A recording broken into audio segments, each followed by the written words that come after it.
So, sa buong video na to, sasamahan nyo lang ako na ibalik yung mga dati kong ginagawa.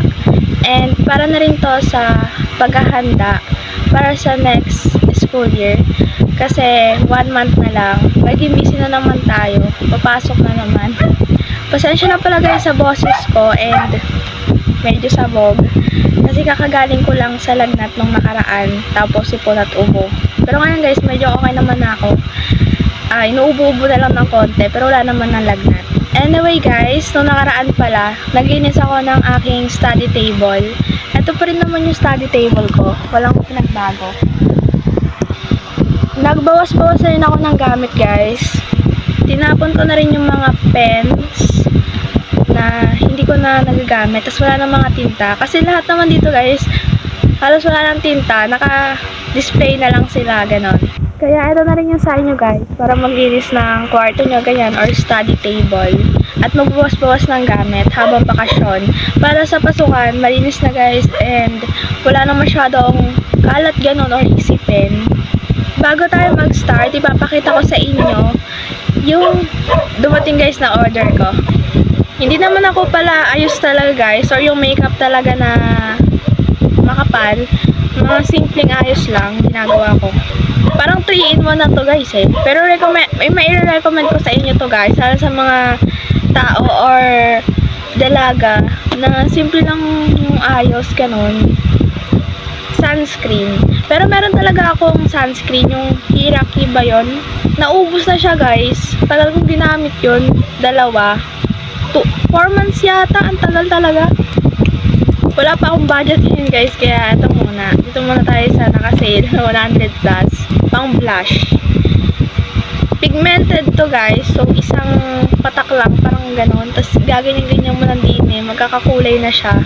And lastly, parang siyang lip gloss. Yung parang Vaseline guys, pag in-apply mo siya sa lips mo eh, makintab. Mabango din to. Ang ganda guys. I think mamayang gabi or bukas ko sisimulan yung pag-getting my life back together natin.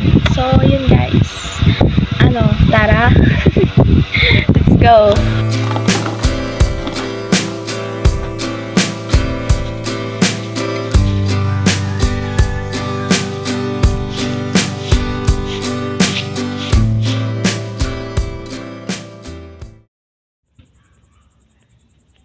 It's currently 6 PM.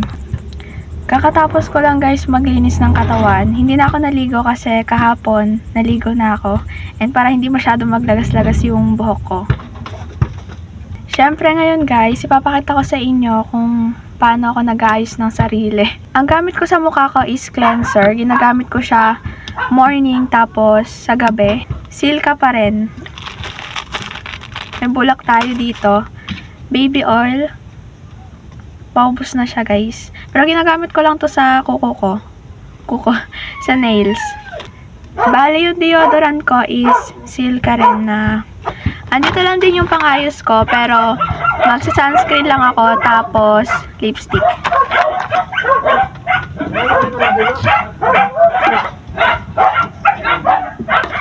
Tumatawal pa rin sila guys. Yung lotion ko din ngayon is Silka pa rin. Kaso guys, ubos na to. Kaya hindi na ako nag-lotion. Mga 1 week na siguro. Wala pang budget. Ito naman yung perfume ko. Bench. 100 plus to. Wala na rin siya laman guys. Ang mukha natin ngayon guys mukha ng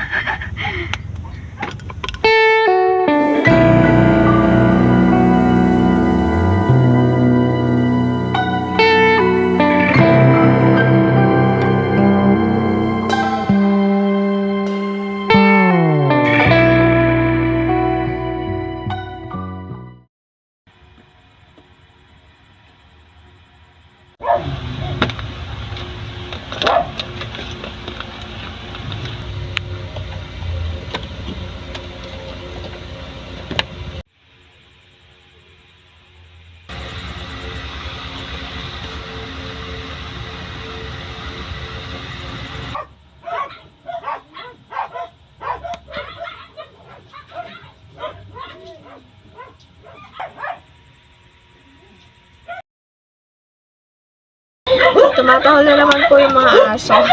Bali ngayon guys, ipapakita ko sa inyo yung mga available na gamit dito sa akin, na mga gamit ko para sa papalapit na pasukan.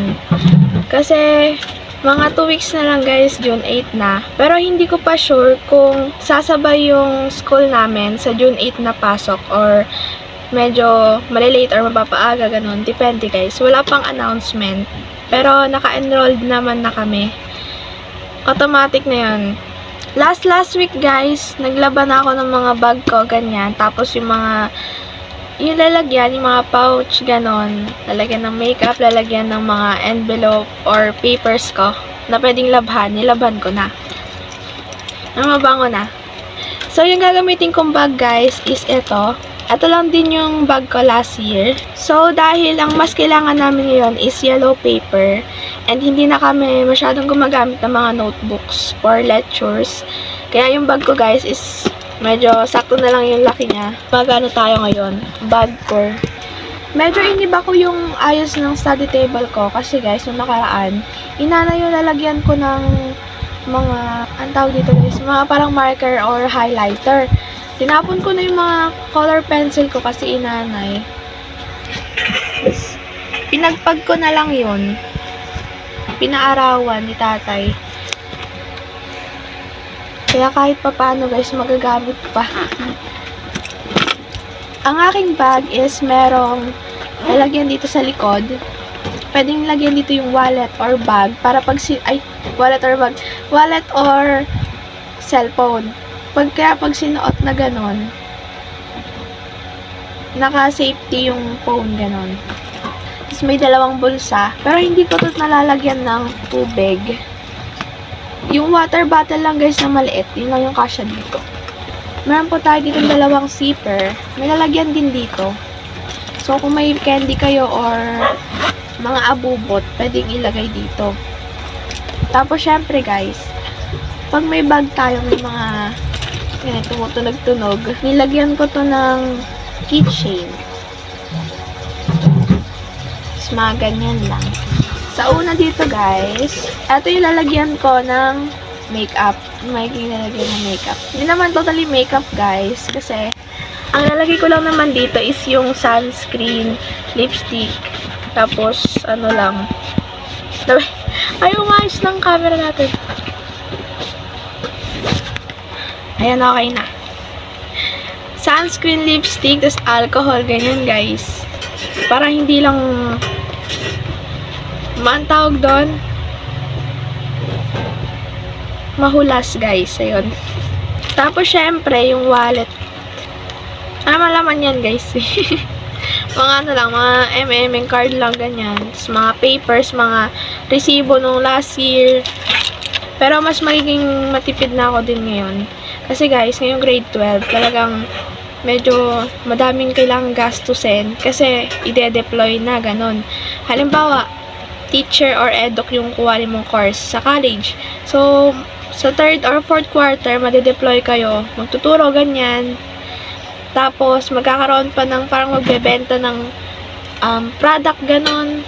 Mas magiging magastos. Tapos, ito yung ID ko, guys. Siyempre, dito mawawala. Nilaban ko na rin pala yung ID lace nito. Tapos, yung nandito sa ID ko, inayos ko na. Tapos, dito, guys, sa pinakamalaki, wala pang totally gamit guys. Sa mga nagtatanong po kung kailan ako bibili ng gamit, hindi ko pa po sure kung kailan. Kasi wala pang budget guys and medyo may time pa naman. Ang bibilin ko na lang yan is yung talagang kailangan. Magdadala ako ng isang dictionary, English dictionary, tapos mga binabasa ko lang to, mga poem. In case na kailanganin and maboard yun. At ilalagyan ko dati ng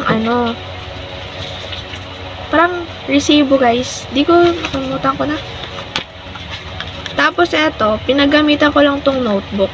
Naisip ko kasi na magagamit ko pa siya.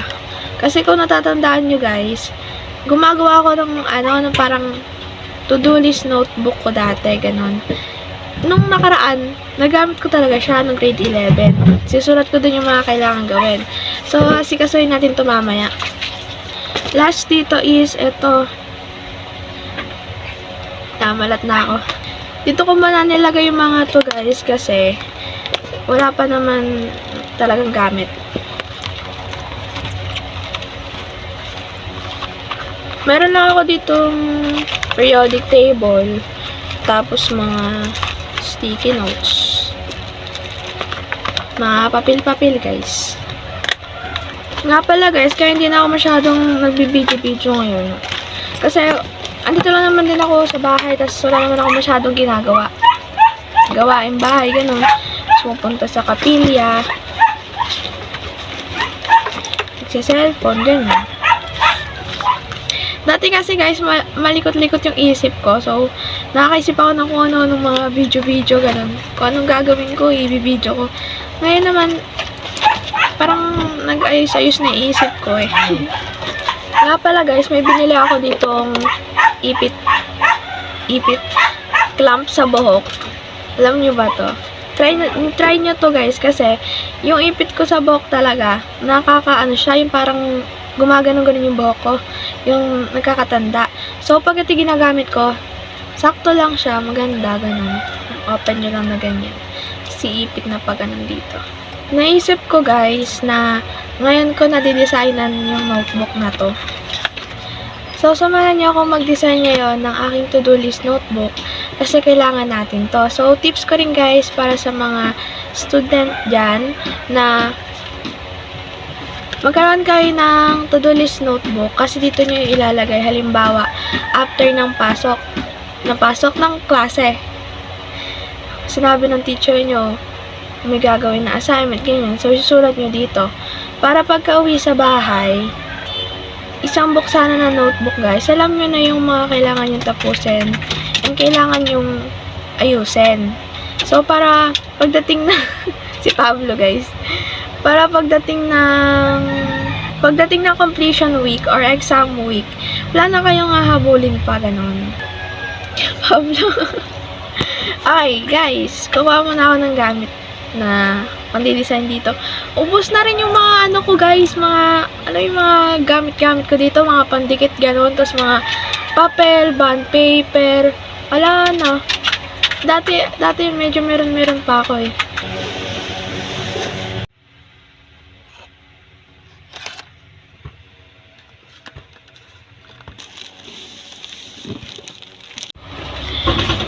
Nakuha ko na guys yung mga kailangan gamitin.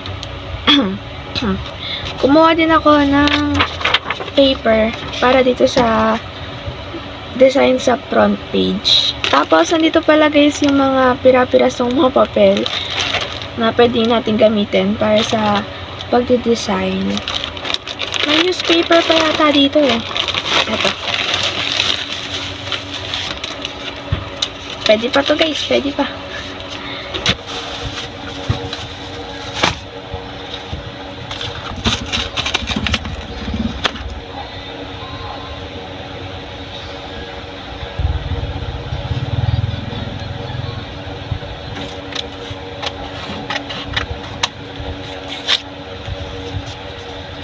Para-paraan na lang guys pag walang tape. Sa panahon ngayon, kailangan natin mag-DIY, magtipid-tipid. Pabayaan nyo na guys yung buhok kung patayo na siya or tapos na. Joke lang. Kinuha ko yung drawing ko guys sa sketchbook ko. Kuhanin natin to, ilalagay ko dito sa gitna. Yun yung design niya, tapos lalagyan ko lang ng sulat.